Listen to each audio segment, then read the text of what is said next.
Wait a minute, what does that here mean? This is an open front grille for the combustion engine version of the all-new Mercedes CLA. We're going to drive it here for you today and also give you some comparison to the all-electric version. And of course, everything you need to know in exterior and interior and the technology with Thomas Nautical Fuel in 4K, full screen, full length. Let's go with the all-new CLA, because most of the previous customers, they will probably also go for the combustion engine version again. Not everyone is yet ready to switch to the electric version. Not everyone has the charging infrastructure. But we're going to point out what are maybe the pros of the combustion engine version, talking about weight and so on. But there are also pros for the electric version. So this will be very interesting. And you can see here the combustion engine, the petrol hybrid, has here the open front grille, whereas the electric version, it would be all the way closed with illuminated stars. Here you get the tiny stars, also pretty cool. So I like that in the design. Very nice front grille. You have this light unit on top of that. You can also get matrix ND. We already did some night driving shots for you, and they are really very good. Also, for example, when there's like a vehicle coming to face you, that this one gets like, you know, left out from the matrix LED and then it opens again, that it has like really good light performance on the road. So that worked very well already. And then the only thing design wise, I think this light unit seems to be put really like on top of the front grille, and I personally like it is design where the lights are more on the level of the front grille. Or what do you think? This is here the progressive line. You can also go for an AMG line if you want a little bit sportier look. Then here on the side profile, we can see the length is at 4.72 meters or 186 inches. So substantial length already, and this typical CLA coupe design line here floating. And you can of course also get the shooting brake. That is available both for the EV and for the petrol hybrid version. So that doesn't matter which engine version you pick there. Wheels from 17 to 19 inch. These here are the 18-inch wheels, so somewhat in the middle. Also with some aerodynamic inserts here in the AMG styling, so you can also vary that a little bit. And a nice strong red color for you today here as well. Suspension, there's one base suspension, that's it. Of course, this one might profit then from the lower weight this one has in comparison to the EV version. We'll find out later on. Then the rear with the light strip here, very spectacular as well. And once again, front and rear with this star pattern design in the lamps. And once again, there's this very famous story that the regulators say you cannot have it one-to-one in this, like in your CI language. It's like a stupid regulation, honestly. Why shouldn't Mercedes just put a one-to-one CI star in their lighting signature? I don't see any bad in this, but the regulators say, that's not allowed. So far they have to like move the stars a little bit differently than, strange things, some things. CLA 220, we'll soon talk about the engine versions, their different horsepower outputs and so on. And what's also pretty cool is that you can always flip the star here to open the trunk, and soon more details to the trunk, but I would just want to show you this is a classic sedan style. It's not a fastback style or something like that. And it's also a front-wheel driven platform. However, there are also all-wheel drive models. In the EV version, you get a separate motor then, rear axle, front axle. And here you have, of course, front plus rear on demand. And this one is also the 4MATIC, the all-wheel drive version. So it's a top petrol engine here today for you, the CLA 220. This one here comes with 211 horsepower, and the acceleration figure is at 7.1 seconds. This is so far the quickest version then for this one. And let's take a look under the hood, because that's where the EV version would usually have the frunk. And the slowest version goes towards like 9 seconds in the acceleration figure. At the moment, 3 horsepower outputs are available. And there we go. This is a 1.5 liter 4-cylinder. It's a completely new engine, mild hybrid. That means you will have some electric moments when you're, for example, starting at the traffic light or you're rolling towards the traffic light. This one will help with the consumption. We'll also do a first consumption test for you here today. We did it earlier already when we were down in the valley, we just had like a flat surface, could go like 100 kilometers an hour, 60 miles an hour and so on. Now we're up in the mountains in Austria, such a beautiful landscape here, close to Sölden. It's a famous ski resort as well. So yeah, enjoy the landscape with us together here when we continue with our review. And later on at the final conclusion, I'll also tell you if I would go for the combustion engine version or if I would go for the EV version. Being an all new engine here, by the way also with a turbo, is of course, might be more intelligent to go for a lease first and see how the engine does. Here, some nice dampening underneath as well. So I'm really looking forward to drive it and see how this one does in the CLA. Because once again, having so many customers with the combustion engines before in the previous generation, the biggest customer group is always the one that has driven the car before. So once again, many people will still buy it also with the combustion engine here. And I also want to wait until it's a little bit darker that you can see how the light signature looks in the dark. Better to see also that the grille is not illuminated with the stars itself, but it has here this frame around which is illuminated, so that looks quite cool. And very important info also on the engine. There were some rumors that it would have this wet timing belt in oil, but that's not true actually. So I asked Mercedes, and this one here has a camshaft drive chain. And two more very interesting things here about this engine. We have it here in this cutaway model, also cool to see. And here, this cover here, you can always see it right here. You can actually fold this cover. It's not just hard plastic. Here, you can see here. It's like a harder foam, also like temperature resistant and so on. And the reason for that is that this is another NVH, noise vibration harshness measure. So it's more silent than, it's more insulated from the cabin. And we also did some snow testing earlier. The all-wheel drive actually sends up to 40% to the rear wheels, 40% of the power, especially at lower speeds. And the front-wheel drive is still like the predominant one. Still up to 40%, especially in the sport mode, is enough to do some sporty driving, even in the snow. However, if you drive quicker than 120 kilometers an hour, so quicker than 75 miles per hour, then only the front wheels are being used due to efficiency reasons, and it would not also give you like a better acceleration than at these higher speeds. And by the way, here that it's only 1.5 liter. They said actually they needed like the space to put it in, so it's a little bit smaller than with 1.5 liter of displacement in this new platform. But since they also have the e-boost, it somewhat compensates for the lack of displacement. This is the key fob. We know it basically, but now has become smaller and lighter, so to speak. And then when I open the vehicle, or when I come to the vehicle, when I have the automatic unlocking activate here, the door handles come towards me. I'm more a friend of classic door handles.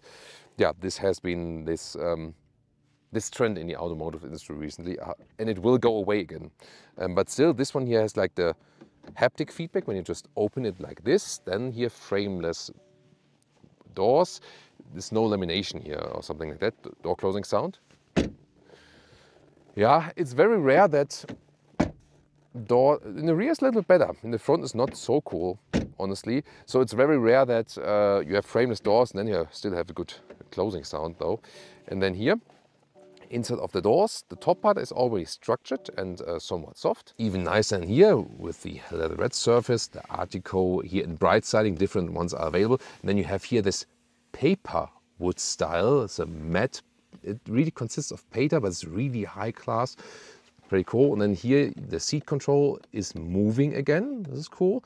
However, yeah, I always feel that a Mercedes should need 4 window levers. Then some say, I mistake the rear for the front ones, so I only have the front ones here and can activate the rear on demand with the separate buttons. So it might be pro and con. Tell me your opinion about that in the comments. And then it's a harder pack than here at the inside of doors, also pretty shallow overall. Then Mercedes entry badge, and we have the progressive interior with the steering wheel and return of the physical dials. They listen to your and our feedback for the cruise control, right side for the volume, for example. Here also in the bright styling, you don't have to go for that one, you could. And later they will also make an animal-free steering wheel available. Then these seats, these are by the way the Artico seats. So it's a high-grade leatherette. Different stylings are available. You can also get a fabric on the inside and this one on the outside. You could also get sport seats with microfiber. This is the progressive seat. Let's say the base seat. However, this middle seating area and the top one, the inside is always the same. In the sport seat, the bolsters are different. So then you have different lower bolsters, different upper bolsters, and also the integrated head restraint. So the seating itself is comparable always. And here, for me personally, the progressive seat is better because it's more open here. However, for Leah, she finds the sport seat better because you know that it holds a little bit tighter. So that's a pro and con. And then here with the steering wheel, up and down, in and out. So it moves really far. Just this sound, you know, when you hit like the end, that should be maybe like a little bit improved, but the process itself is actually quite smooth. And the thing is here, really, what would I improve? Is really the seating comfort. And no matter which surface you pick, the seating depth is not enough. So here, like, you know, how hard this is here in the sit bone area, this should be softer as for my personal taste, I have to say. And you can see headroom wise here, yeah, there's enough headroom left even with 1.89 meters. Then this whole cockpit dash area and so on. This is the optional passenger screen. You do not have to go for that one. Then you would have like a black area with some nice tiny stars on that one. And then you have the large middle screen and digital instruments as well. Soon more to that. Here very prominent also this turbine style vent, and this is also illuminated with the ambient lighting at night. And here you can see more from this new paper surface, which again feels like matte wood, and it also has this Zen garden style, you know, Japanese Zen garden. Some might say it's not symmetrical, you know, but this is also how the Zen garden sometimes is. So yeah, it's a pretty nice idea. You can of course go for different stylings. Then here the cup holders, they are popping out and then they are somewhat adaptive, but just on one side. So larger bottles still, you know, fly around a little bit. In the front part, you do have some buttons here. Yeah, this here, the capacitive volume control, but I do have the real one at the steering wheel that I can, you know, like turn down or up. So I'm happy about that. But not to skip the music yet. Ah, yeah, it's a good point. You cannot go for the next music track on the steering wheel because you can like louder, you know, less loud, you know, like mute with one click, but you cannot go to the next music track or the previous one or listen to the one, you know, again, there you have to go into the screen. So yeah, that's maybe hit and miss a little bit. Dynamic select for the driving modes is in the lower part here. Then here's an inductive charging pad. If you, like me, prefer the cable charging, it's also possible, and they have actually integrated like a hole here. Just there's a hole that goes to the lower part where you then have the USB-C chargers. They're very powerful, some space here underneath, and once again from here you can reach this hole here that goes through there. You can put a cable from the lower part to the upper part through. And then here, armrest could maybe be a little bit softer, split opening, and then you have some more space here underneath. And the cockpit perspective here with they actually say rock and roll, a rocker and a roller. So rock and roll again at Mercedes. Yeah, just the music skip title is missing. This is capacitive here, and this is where you control the digital instruments. You can also have a small map view here, or a full map view is also possible, and not only with the car internal map, but also with Waze or Apple Maps in CarPlay, or with Google Maps in Android Auto. And then here, this is the home menu with the satellite view. Let's also check out the Apple CarPlay menu. This is then the Waze menu, for example. So Apple CarPlay integration is also pretty nice. The only thing is here in the lower part, the temperature unit, I think it's pretty small, first of all, and also 2-layer here for the seat heating and the steering wheel heating. Too complicated, I feel. And also the steering wheel is obstructing the view. So this lower part I kind of never see, also when I'm here like in the like GPS or so on. This is where the destination is usually visible, like how long. And then this part I don't see because here the steering wheel is just blocking the view. So this is how I see the infotainment system.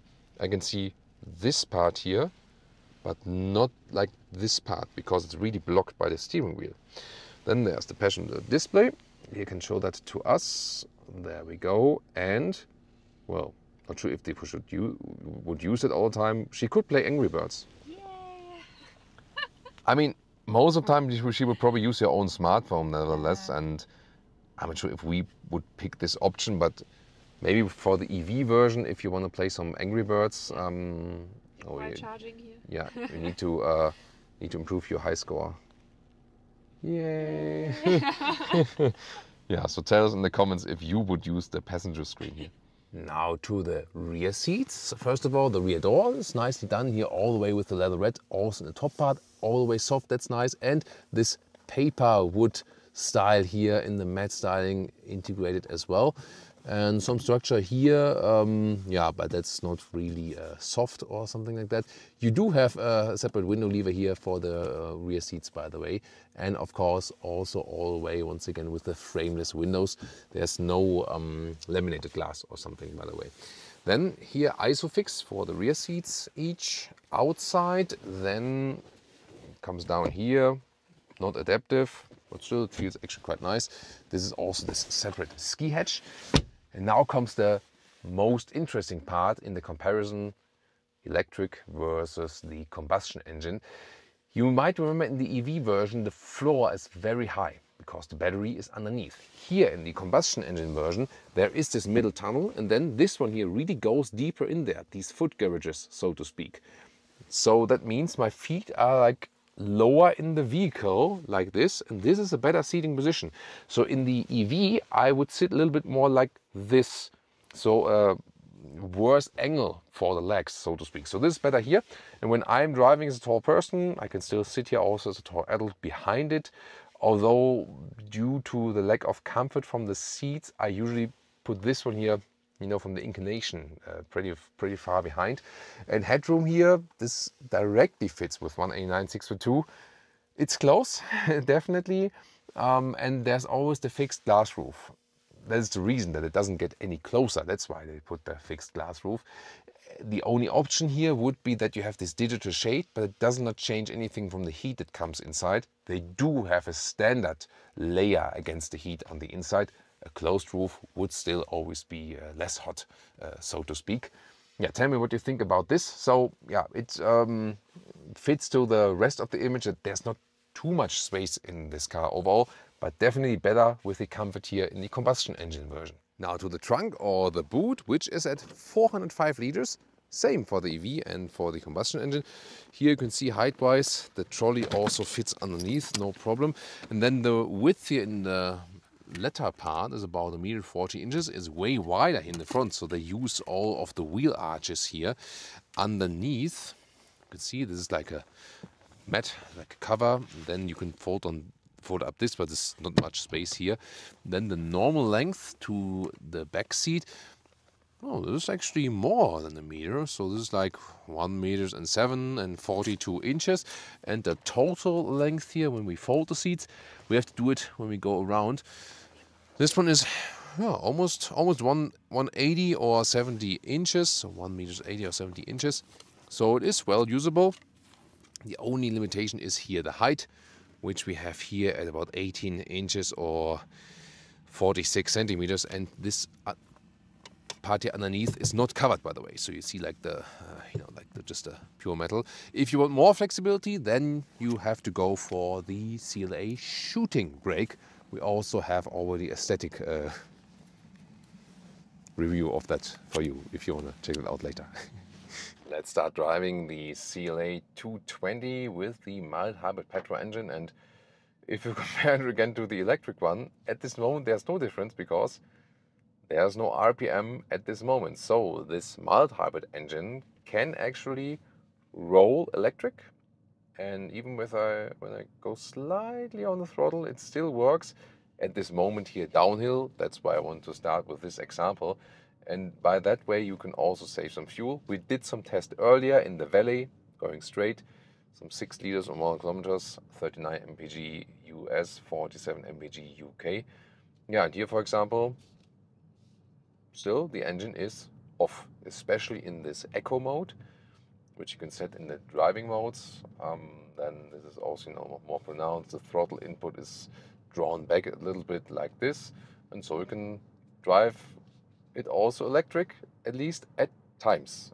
It's not like with a like inbuilt hybrid from Toyota or something like that, but you can see, at least when you're using this downhill momentum, then you can really extend this period of time where you don't use any fuel. That's very interesting. In the standard setting, by the way, the steering is really light, so it doesn't have much resistance. You can, however, individualize that with the driving mode settings. I can soon also show that to you. But it does have still, you know, I would say like good feeling. It's just that there's not much resistance. So there's no dead zone area or something like that. And something what we also feel here directly when we're going down, and the suspension is really good. 18-inch wheels we have mounted here, so there can be larger ones, there can be smaller ones. But the suspension is doing a good job in keeping the car upright. At the same time, it has this typical floaty Mercedes feeling. So the suspension is the thing that feels most sophisticated about this car, I would say. And that also makes a lot of the whole driving feeling. It's interesting. It's like the sun here is melting something, you know, on the road here at the moment. So you got to be cautious about that. And even still here, the engine was not active at all so far. So the downhill thing in the eco mode, that's really a thing you can really use very well. I don't know, maybe at some point the brakes, you know, when you go downhill a long time. But then again, you can also use recuperation here, and that's of course good. It will be full quite quickly when you're going downhill, probably. But yeah, very interesting to find out about these differences. Now, when I'm a little bit on the throttle here, accelerating out of the corner, here engine got on, and I can also show you different drive modes. Here, for example, the individual drive mode, I've set it in a way that the drive is, for example, like laid back, relaxed, but the steering here now is set to sport. So now I have more resistance in the steering, and that's to me more likable. You know, I just prefer it that way. And now one of the biggest differences already, especially when going down these corners here, and especially for Liam, passenger printers, this is the vehicle with way less weight. We don't have the big battery here. So in the corners, it just feels and is so much lighter. So indeed, cornering with the combustion engine version is more fun, less stress in your body, and especially for the passenger. But we will have another big difference when we're going uphill soon again, because this one here will have less power as the combustion engine version if you compare it to the electric one. And here also, even when I was going downhill and you're slow and you want to get out of the corner, even though this one is the strongest petrol engine version, it doesn't give you like this spontaneous kick out of the corner. Gotta bear that in mind. You can play with it a little bit. For example, go to the sport mode, then whoa, whoa, whoa, whoa, whoa, whoa. Yeah, that's also one I want to show you. That was, I'm not sure if you really like saw or felt it on camera. There's one thing I don't like about this engine when it does the downshift, and we especially have that, for example, when we're going downhill here in the sport mode. It tends to stutter, you know. So here it was shifting down. It was like rather unpleasant feeling. So gearbox is a dual clutch transmission here, and that is to me really the most, you know, unlikable thing about this engine. So I'm not really super happy with the shifting overall. Here in the sport mode, by the way, as I said, more resistance from the steering. That's actually pretty cool. So I like that. And even in the sport mode, it still gives me this sophisticated Mercedes ride, because the suspension is not changing at all. It's not an active adaptive suspension here for the CLA. I asked again, and obviously it's also not planned. You've seen it a couple of days ago when we were presenting the final version of the Mercedes GLB in the new generation. That one gets the adaptive suspension with the 20-inch wheels, but so far it's not planned for the CLA here. Now it's an interesting situation. I have to be on the brakes. Now I can accelerate out here onto this road. Coming go.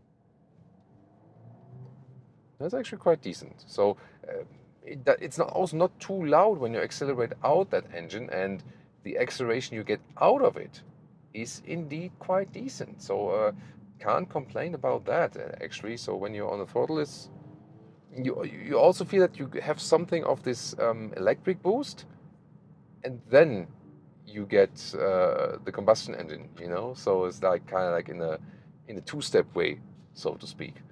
And we can also, mainly of course thought for the motorway and so on, cruise control set can be here on the left side on the steering wheel.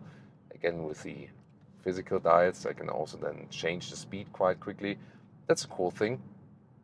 If I want to deactivate something, by the way, most important thing is here, the speed chime, EU speed chime. I just can easily press it here on the nice here on the touchscreen, so that's easy to be deactivated. Even if it would be on, it's not too annoying, so that's still okay. Look at that one here, AMG GT convertible. Wait a minute. AMG GT convertible is actually now the Mercedes SL. Sorry about that. There's of course also Mercedes SL. Yeah, but that was my point. You could see that the Mercedes SL is now an AMG GT Roadster, basically. Yeah. That my spontaneous reaction just revealed the truth about that vehicle. Yeah, definitely. So if you now compare the previous generation CLA to this one here, this one does feel sophisticated in the driving, especially due to the improved suspension, I would say. That's the main thing. Another thing I want to mention here, how the wheels turn in. They go very wide. That means, although you don't have like a rear axis steering or something, you have a quite narrow turning circle. You can manage it very well. So maneuvering this car around is actually pretty easy and simple. And here now again, the engine has some power, it's not too bad. So when you hit the throttle, at least here with the CLA 220 with the all-wheel drive, you don't feel that you would have like a very small engine or something like that. That's definitely okay. The only thing that could be, in this direction is when we go up the hill. Here we go. I have still put the sport mode on, and now let's see how the engine reacts when we go uphill. Of course, it's a little bit more stressed now from the RPM. We can also show you the acceleration performance uphill now a little bit. So when I'm here going uphill slightly with like some 50 kilometers an hour, let's go.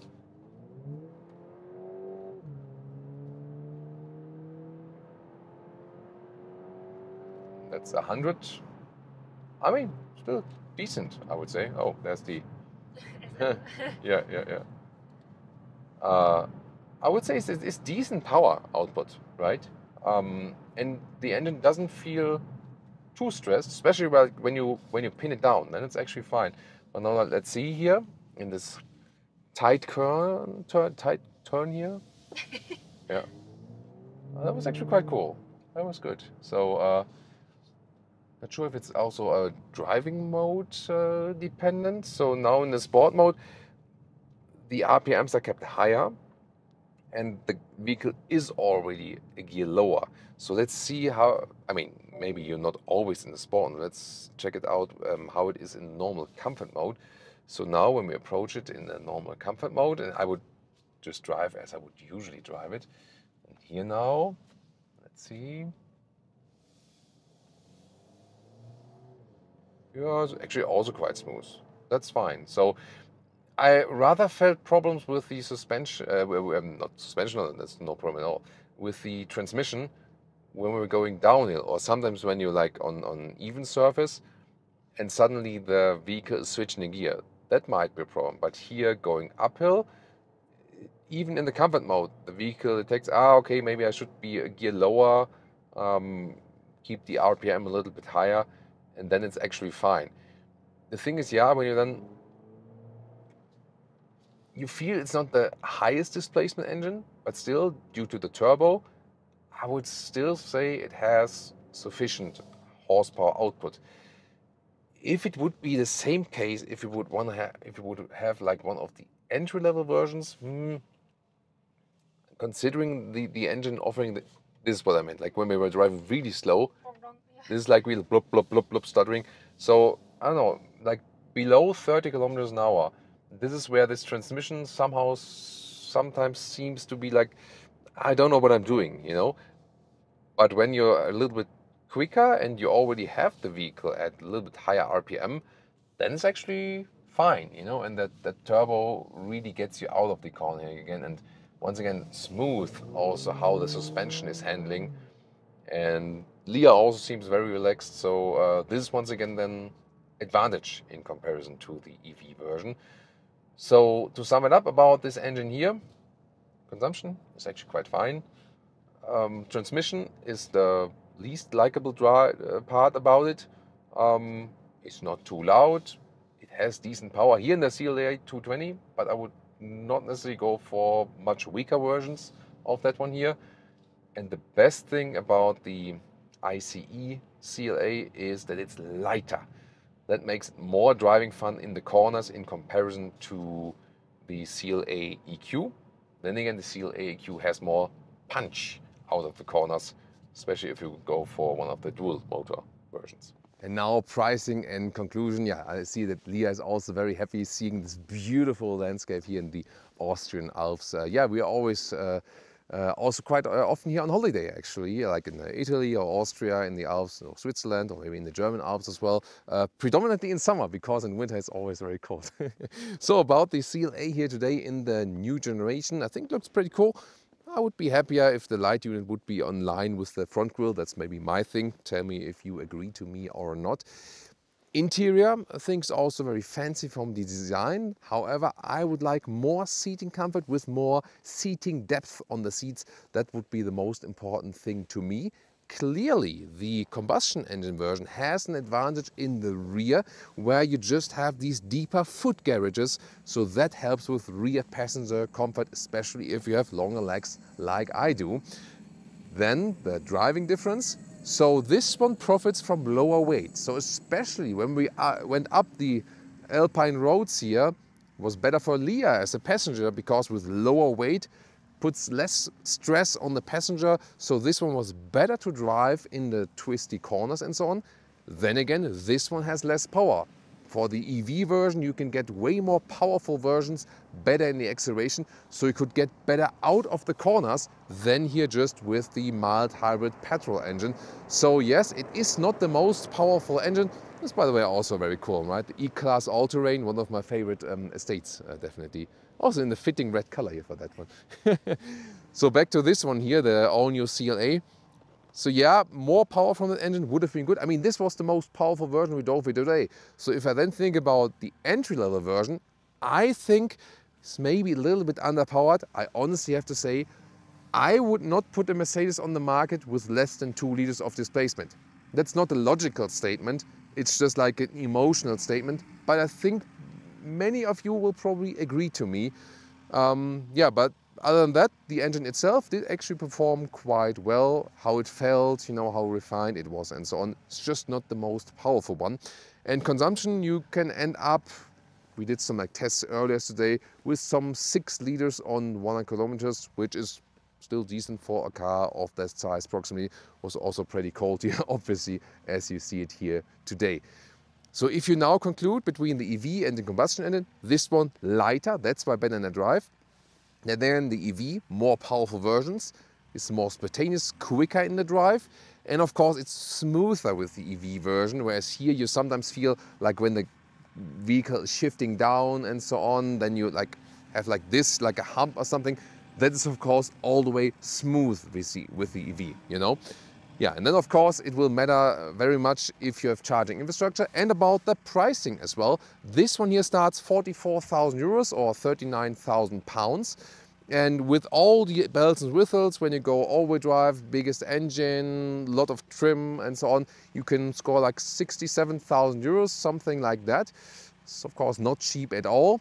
And then if you think about EV version, depending on small or bigger battery, you add some 4,000 to 8,000 euros on top of that. So yes, you will save money with this one. However, it depends on the market. In a lot of markets, meanwhile, there's high taxation on petrol versions and there's some tax benefits for electric versions, and there the electric version will be cheaper. So which one will be sold more will also highly depend on the political landscape or the taxation landscape in each country. This one will also be very interesting. Now you tell me, which one would you go for? The combustion engine model of the CLA or the EV version? Looking forward to your comments. And now also check out our EV review, the CLA EQ, or maybe already check out the bigger brother, the SUV version, the GLB.